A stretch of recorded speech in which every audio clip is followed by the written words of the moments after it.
तो next lecture में, इस लेक्चर में पढ़ना है torque on a magnetic dipole in a magnetic field. देखिए जो टॉपिक होता है ना, उस टॉपिक को पहले विजुअलाइज कीजिए। विजुअलाइज करने का मतलब वो कह रहा है कि मैग्नेटिक डाइपोल को मैग्नेटिक फील्ड में रखना है, तो पहले क्या करो, एक magnetic field, uniform magnetic field हम लोग क्या कर सकते हैं, ड्रॉ कर लेते हैं। यहाँ पर ये बना लेते हैं हम लोग मैग्नेटिक फील्ड, जिसका डायरेक्शन हमने लेफ्ट टू राइट ले लिया। ये हो गया मैग्नेटिक फील्ड। क्लियर। अब इसमें एक मैग्नेटिक डाइपोल को रखना है। देखिए मैं मैग्नेटिक डाइपोल को इस डायरेक्शन में भी रख सकता हूँ, सिंपल ऐसे, लेकिन उससे मेरे पास सारे केसेस नहीं आएंगे।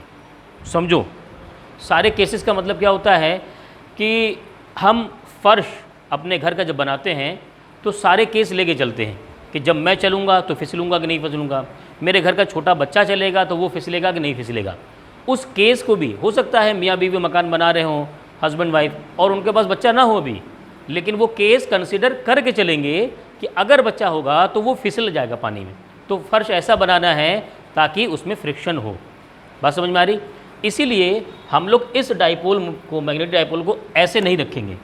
क्या करना है, किसी एंगल पे लेके चलो कि न्यूमेरिकल में अगर वो हम एंगल दे दे तो वो एंगल भी हमारे फॉर्मूले में आना चाहिए ना। तो यहाँ पर क्या करते हैं, एक डाइपोल को ऐसे करके रख दो किसी एंगल पर। क्यों एंगल पर रखा, समझ रहे हैं ना। हम चाहते तो सीधे सीधे वैसे भी रख सकते थे। अब आ जाते हैं इसमें कि ये जो डाइपोल है इसका नॉर्थ पोल हमने यहाँ लिया और ये रहा साउथ पोल, ठीक है।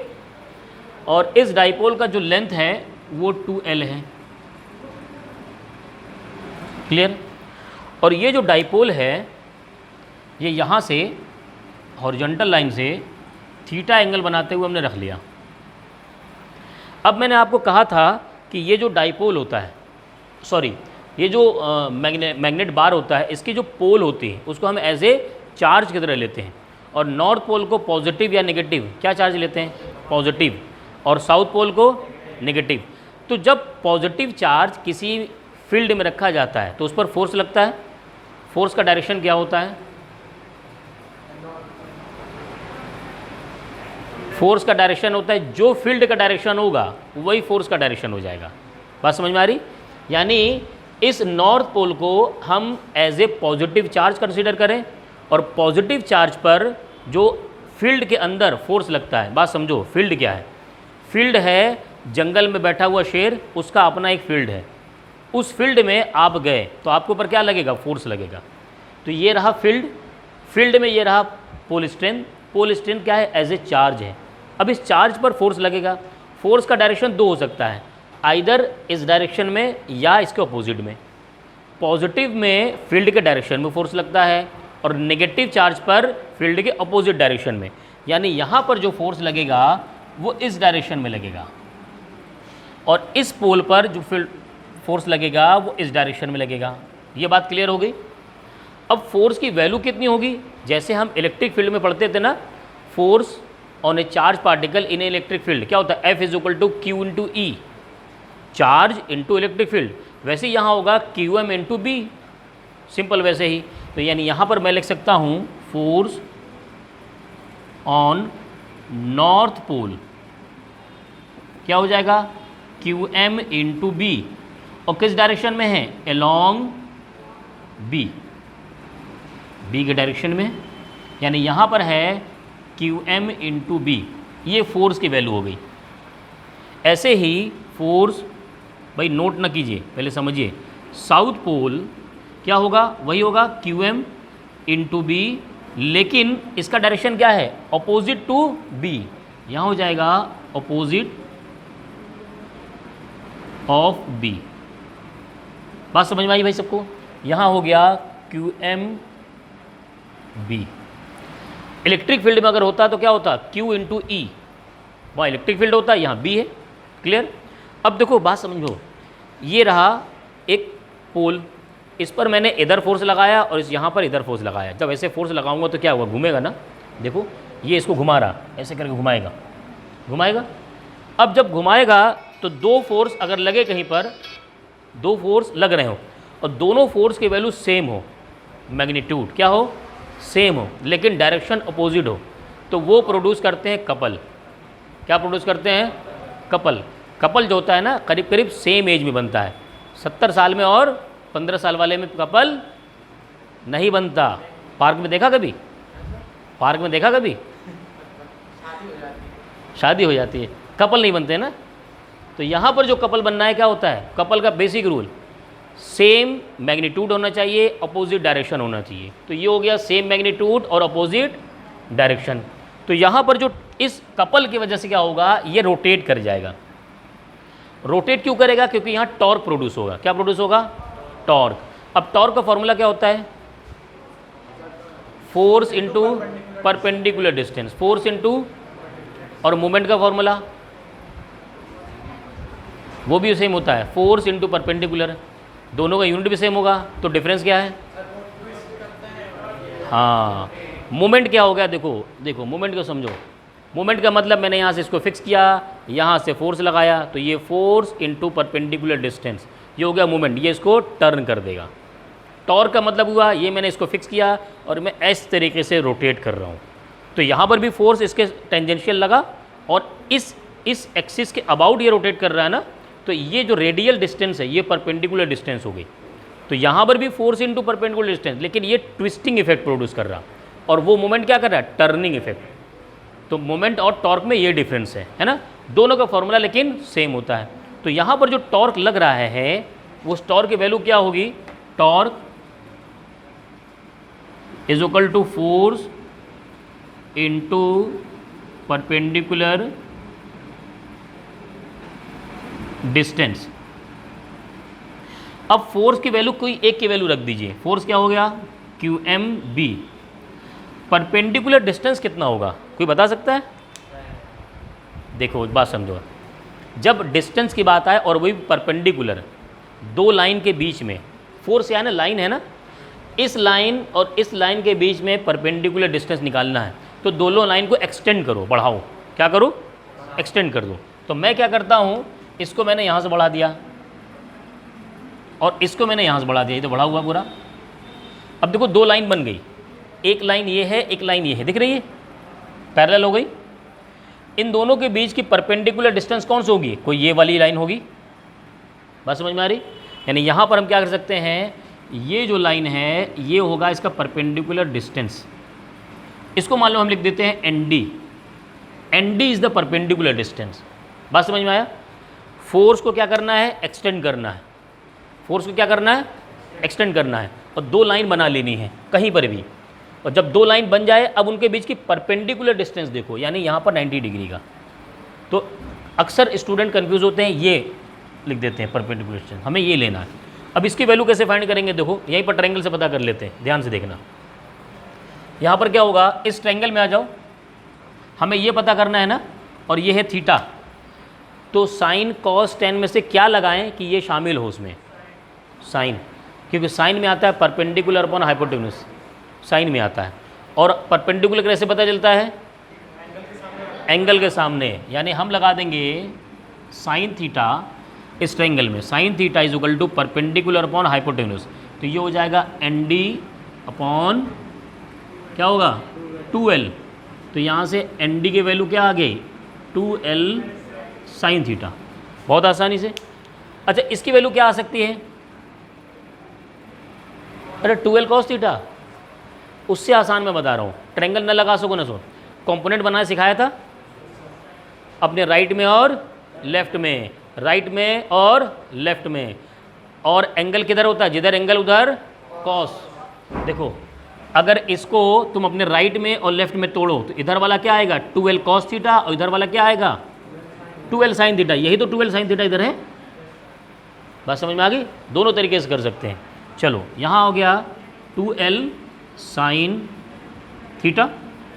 देखो यहाँ से टॉर्क की वैल्यू आ सकती है, हम क्या करेंगे? QM इंटू 2L कर दें, QM into 2L into B sine theta.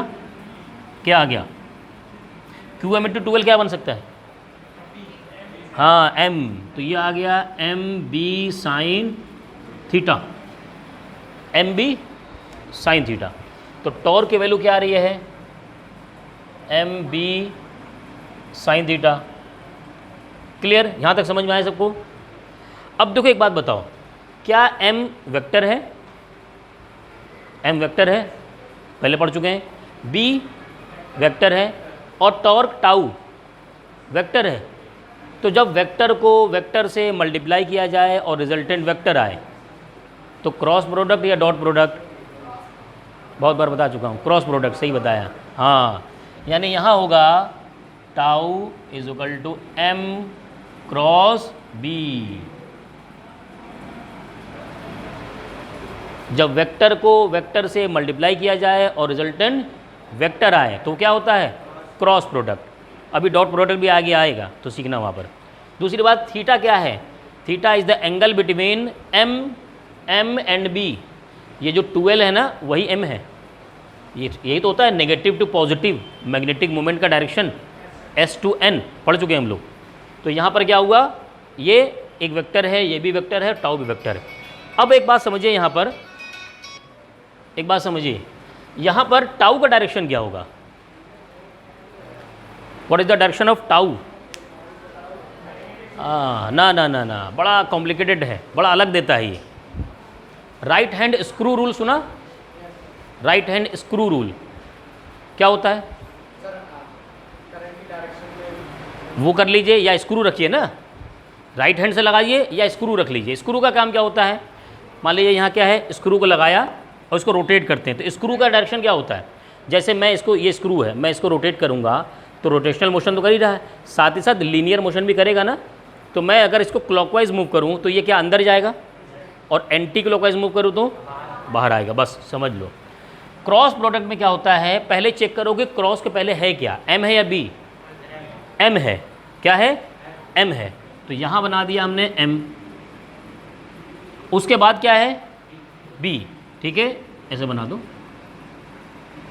ये हो गया m, उसके बाद है b। ये ज़रूरी है, पहले कौन है बाद में कौन है, क्रॉस प्रोडक्ट में ये ध्यान देना, m और b। अब ये क्या होगा, आप स्क्रू रखेंगे यहाँ पर जहाँ मिड पॉइंट है, और कहाँ से कहाँ चलना है, m से चलना है b तक, यानी इधर से इधर चलना है, ऐसे ऐसे। तो क्या इसको ऐसे रोटेट करेंगे क्लॉकवाइज? बात समझ में आ रही? क्लॉकवाइज रोटेट करेंगे। तो जब मैं इस स्क्रू को क्लॉकवाइज रोटेट कर रहा हूँ, क्यों क्लॉकवाइज कर रहा हूँ? बिकॉज हमें m से कहाँ जाना है, b तक। कहाँ से जाना है भाई? m से b तक जाना है, फॉर्मूले में दिख रहा है हमें, m से b तक। तो जब इसको क्लॉकवाइज रोटेट कर रहे हैं तो ये किधर जाएगा, अंदर की तरफ या बाहर की तरफ? अंदर की तरफ। वही डायरेक्शन होगा टॉर्क का, अंदर की तरफ जाएगा तो डायरेक्शन क्या हो जाएगा, टॉर्क का। और अंदर की तरफ जाने वाले डायरेक्शन कैसे शो करते हैं? क्रॉस। यहाँ पर आप शो कर दो क्रॉस, ये होगा टॉर्क का डायरेक्शन। किसी किसी बुक में वो ऐसे भी शो होगा, ऐसे करके।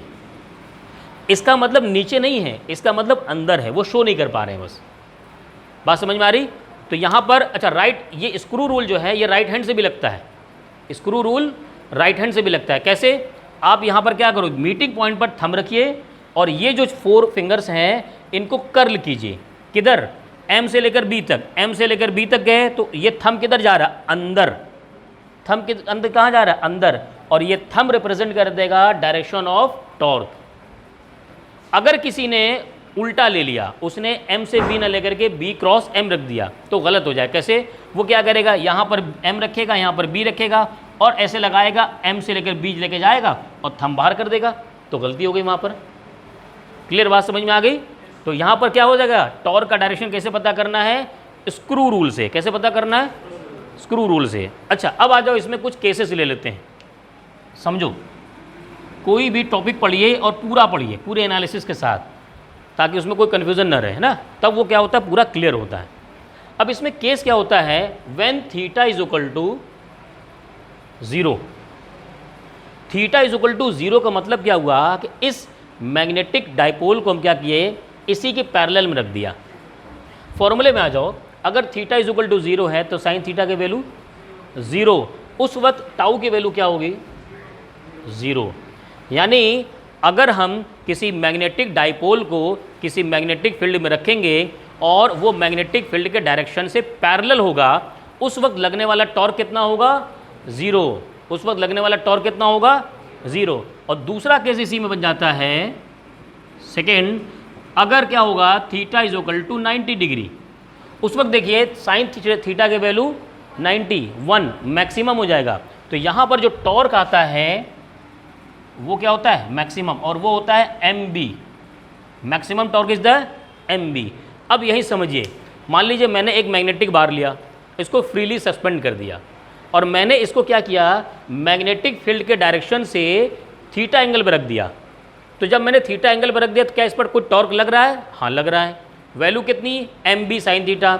वो टॉर्क क्या करेगा, इसको रोटेट करके लेके पहुंच जाएगा मैग्नेटिक फील्ड के डायरेक्शन में, और जैसे ही मैग्नेटिक फील्ड के डायरेक्शन पहुंचा, अब लगने वाला फोर्स कितना है? 0। क्लियर? बात समझ में आ गई? चलिए नोट कीजिए, इस पर न्यूमेरिकल लगाते हैं अभी हम लोग। ये दोनों केसेस मैं आपको फिर से दोबारा से बता दे रहा हूँ, जिनको नहीं समझ में आया वो समझ लें। फर्स्ट केस इसमें ये लेना है कि हमने ये जो मैग्नेटिक डाइपोल लिया हुआ है उसको हम क्या कर रहे हैं, इसी फील्ड के डायरेक्शन में ले रहे हैं, यानी दोनों को पैरेलल। मान लीजिए ये जो ब्लैक मार्कर है ये मैग्नेटिक फील्ड के डायरेक्शन को प्रेजेंट कर रहा है, और ये रिप्रेजेंट कर रहा है किसको? मैग्नेटिक डाइपोल को।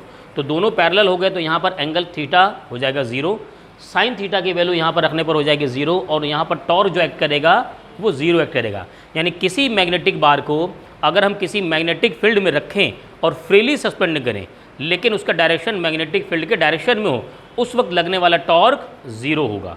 ये फर्स्ट केस हो गया। सेकंड केस समझिए। सेकंड केस में ये है कि हमने क्या किया, इस मैग्नेटिक बार को इस मैग्नेटिक फील्ड के डायरेक्शन से 90 डिग्री पर रखा, यानी ये हो गया मैग्नेटिक फील्ड का डायरेक्शन और ये हो गया मैग्नेटिक बार। लगने वाला जो एंगल हो गया वो हो गया 90। इस वक्त साइन 90 की वैल्यू हो जाएगी 1, यानी वहाँ पर जो टॉर्क वर्क करेगा वो मैक्सिमम टॉर्क होगा। अब इसी में मैं आपको एग्जांपल दे रहा हूँ कि अगर हम किसी फ्रीली सस्पेंडेड मैग्नेटिक बार को हम इसके पैरेलल ना रख करके किसी एंगल पर रखते हैं, तो उस वक्त क्या होता है, जब हम किसी एंगल पर रखते हैं, जैसे इस केस में लिया है, उस वक्त टॉर्क लगने लगता है, और ये टॉर्क क्या करेगा, इसको रोटेट करने की कोशिश करेगा, और रोटेट करके किस फील्ड में लाना चाहेगा, इसी के पैरेलल ही। जब तक उसको पैरेलल ला नहीं देता तब तक वो एक्ट करता रहेगा, और जैसे ही पैरेलल आ जाता है उस वक्त लगने वाला जो टॉर्क होता है वो 0 हो जाता है। यानी हम किसी मैग्नेटिक बार को फ्रीली सस्पेंडेड करें और नॉर्थ और साउथ के डायरेक्शन में न रखें, बल्कि किसी एंगल पर रखें, तो वो अपने आप घूम करके नॉर्थ और साउथ के डायरेक्शन में आ जाएगा। क्लियर?